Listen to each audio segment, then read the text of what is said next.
Growing up, my dad wasn't in my life. He left when I was 2 or 3. Never met him until I was older, and he had found a new family. So I was raised by my addicted, alcoholic mother who had many men in her life, and it was a lot of drama, a lot of abuse. She was with many men, actually, anybody who could, take care of her addiction. I just remember always being really afraid. And I remember, there'd be times when my mom and her boyfriend would be fighting, and my sister and I would be scared, so I would bring her to our bedroom closet, and we would hide in there, and I'd make her hide all the way in the back of the closet, and I'd sit at the front of it. But there was a night that I was asleep, and I woke up, and I was really afraid. And there was a man standing over me. I'm still not sure who or how he was. I don't remember all the details, but I know that there was a man standing over me, and I had no bottoms on, and then I just remember squeezing my eyes shut. Well, I grew up in an addictive and chaotic home, so much so that eventually CPS got involved and took us. And my brother and sister, they went on their own, and I got shipped off to a foster home. I went to a few of them. Once I made too many mistakes and they couldn't handle me, they shipped me off to Job Corps, and from there I got kicked out of there. And then I became homeless, off and on, couch surfing here and there, my late teens. I had no idea what I was doing. I began to use drugs. They made me feel like a person again.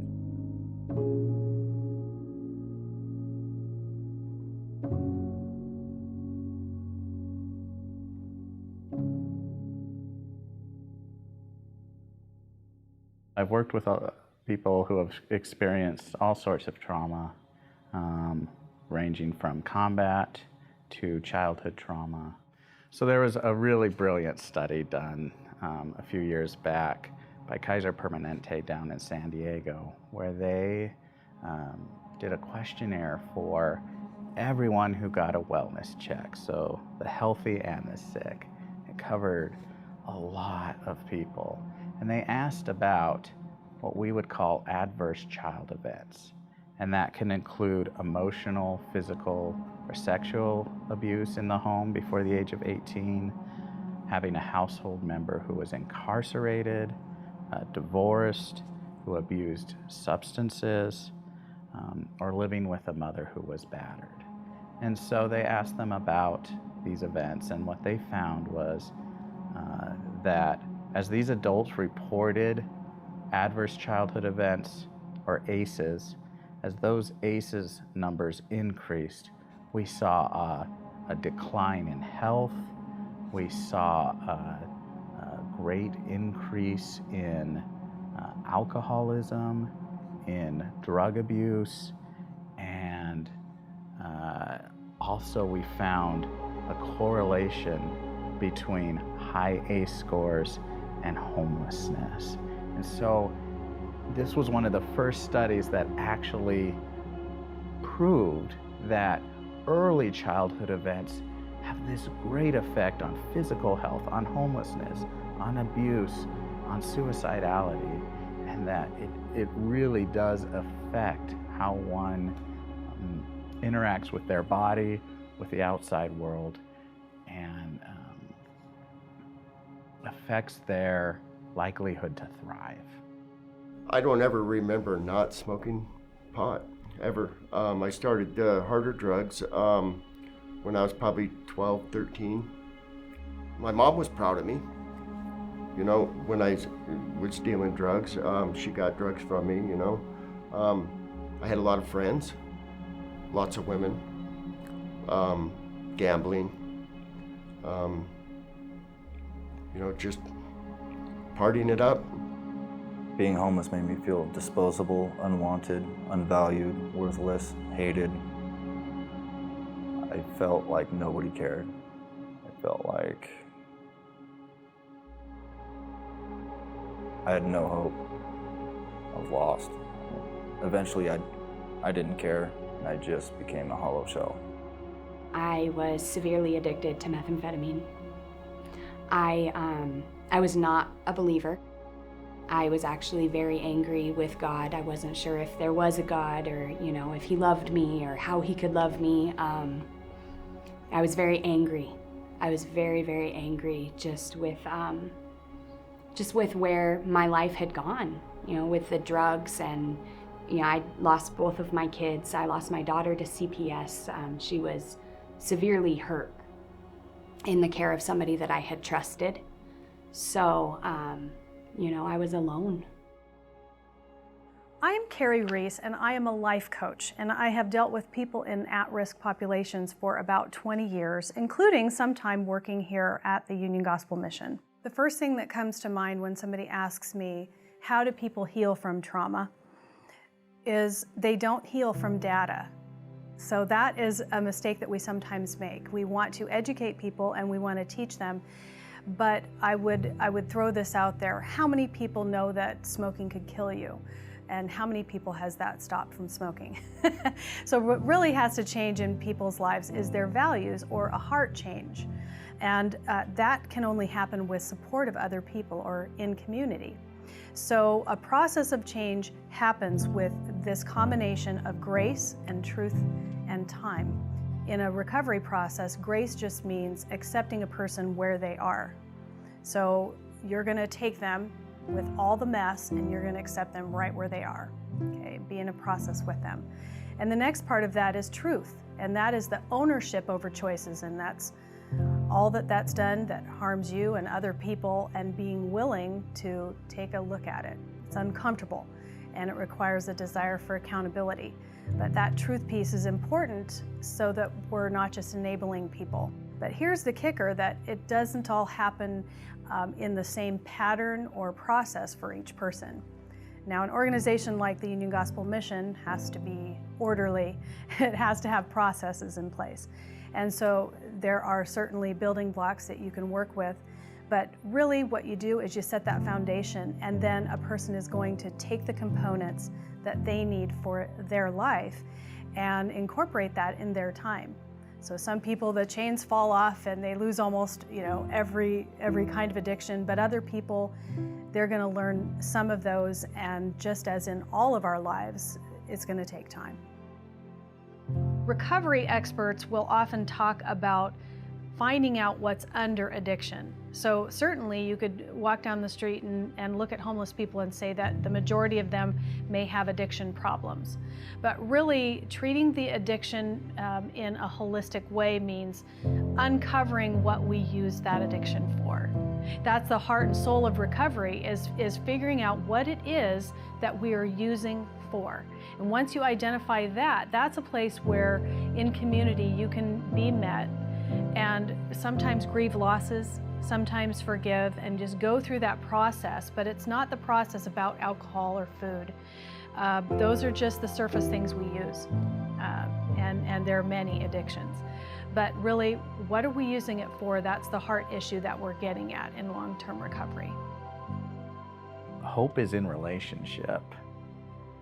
When we have relationship with those who do care for us, who do show us love, who are consistently there, who are consistently giving us the message of, I see you and I care about you, they can start to risk not numbing out, not dissociating, not medicating, not removing themselves from society, but start to, with a close, maybe one person or a close circle of trusted people, start to move towards what we call secure attachment. I can start to be comfortable in my body. I can start to risk opening up. My daughter, like I said, her dad gave her back to my custody in June of 2019, and that was a lot. But it was really cool to be able to have her at Anna Ogden Hall with me. With Skylie, it was awful at first. She literally would scream. just cry, scream from sun up to sundown unless she was like right here. You know, she had nightmares, you know, so there was a lot of sleepless nights, and it was really hard. So that way, you know, we were able to work together, and I did all these parenting classes at Anna Ogden Hall, and I worked with the child care coordinator on my day-to-day struggles. There was a volunteer that made a huge impact in my recovery, and that was Kathy. You know, voc ed was the hardest subject I had to do, and I fought tooth and nail. But she stood by me, she helped me do it, you know, she egged me on, she told me I was worth it and I was smart. And she even drove me to take my tests. She has a lot of integrity, she's honest, and she's very compassionate. She's got a lot of Christ in her, and I really respect her, and I thank her for that, because I wouldn't have my GED if it wasn't for Kathy. I had, my ideas of who I wanted for a counselor, you know, and it definitely wasn't the one that Jerry picked for me. It was Joe Boyer, and a few weeks into it, we have our one-on-ones, and he said, he asked me if I trusted him, and the automatic thing was say, yeah, you know, a little bit, and then I was like, no, I don't trust you, and so again, we started off really not saying much, you know, but every time I did say something, and then we would leave an hour later, he would give me a hug, you know, and tell me that I'm good, you know, and that he loves me, and it just weighed in on me. And the next time I talked a little bit more, there was days where I just thought, man, there's no way that that people will still accept me, especially God, you know. He knows everything. And I was even worried about, hey, did I miss anything? You know, and I'm sure I did. I've done a lot of bad things, you know. And, but every day, I still got them hugs. I still got, come on, man, you know. When a person knows who they are and they believe who they are, they can make choices that are not so much a battle inside. You see, if you think you're bad and you think you're not valued, you're going to make decisions out of that. You're going to act out of not believing in yourself. But if you have this connection to God where He says, I love you, I accept you, I've covered it for you, and you're now forever in a relationship with me. If you can believe that, you start to make decisions out of that. And I don't think there's a greater form of empowerment for new choices than to say, I am a new creature. Old things have passed away. Why? Because I earned it? How are you going to tell a person who's struggled with drugs and alcohol or been homeless that they've earned enough, right, to get the reward of a new life? No. But when God's grace has been poured out into their hearts and they can believe that and make choices off of that, that is a truly powerful experience. It can be a long journey, but once hope is there, it makes the journey, how would I say it? Just makes it easier. That, oh, I experienced today a little bit where I wasn't totally shut down, or I didn't feel like I wanted to run away. And maybe tomorrow I'll have a little more and a little more. And we see that even though ACEs may contribute to a lot of things, it's not the final story. You know, that is, there is always hope. And there are countless stories of people who have experienced horrendous things. But we have what's called resilience, this ability to bounce back, and this ability to change how we do life and start to reset our alarm system, start to be a little suspicious when it goes off, of saying, okay, is this really dangerous? Or am I kind of feeling uncomfortable, and can I tolerate that? Well, I can tolerate it with you in the room. Okay, let's do this together. And then more and more, just taking steps out into doing life in a new way. These people care about me. The relationships that I have now, they care about me. They want the best for me. and they're not out to get me, that's for sure.